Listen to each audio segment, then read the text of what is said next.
Hi friends, आज आपण सोयाबीनची भाजी कशी करायची याची रेसिपी बघणार आहोत। मी एका बाउलमध्ये गरम पाण्यामध्ये सोयाबीनच्या वड्या भिजवून ठेवलेल्या आहेत। आता मी कढईमध्ये 2 टेबलस्पून तेल घेतलेले आहे व त्याच्यामध्ये एक कांदा अशा प्रकारे कापून घेतलेला आहे व तो लाल होईस्तोवर परतून घ्यायचा आहे। आता मी याच्यामध्ये एक कापून घेतलेला टोमॅटो टाकलेला आहे। याच्यावरती मी थोडेसे मीठ टाकून घेतलेले आहे जेणेकरून टोमॅटो लवकर मऊ पडतील। त्यानंतर हे टोमॅटो नीट मऊ होईस्तोवर परतून घ्यायचे आहे। इथे मी लहान सोया चंक्स गरम पाण्यामध्ये भिजवून ठेवलेले होते।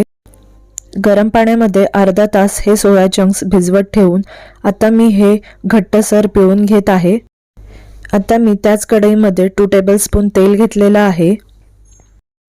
यात मी अद्रक लसूणचं पेस्ट टाकून घेत आहे व ते नीट फिरवून घेत आहे।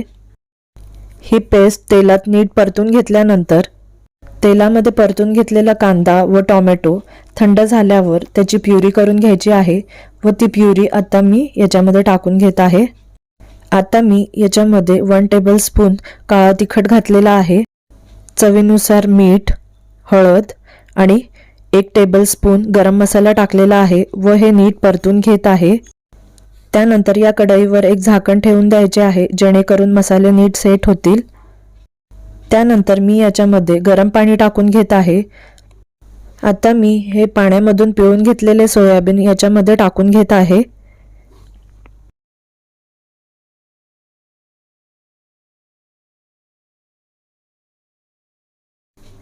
त्यानंतर या कढईवर एक झाकण ठेवून द्यायचे आहे जेणेकरून या ग्रेव्हीतला कच्चेपणा निघून जाईल व भाजी नीट शिजली जाईल। तर अशा प्रकारे आपण अगदी सोप्या पद्धतीने झटपट अशी सोयाबीनची भाजी तयार करू शकतो। तुम्हाला जर काही रेसिपी आवडली असल्यास व्हिडिओ लाईक करायला विसरू नका व चॅनेलवर नवीन असाल तर चॅनेल सबस्क्राइब करायला विसरू नका।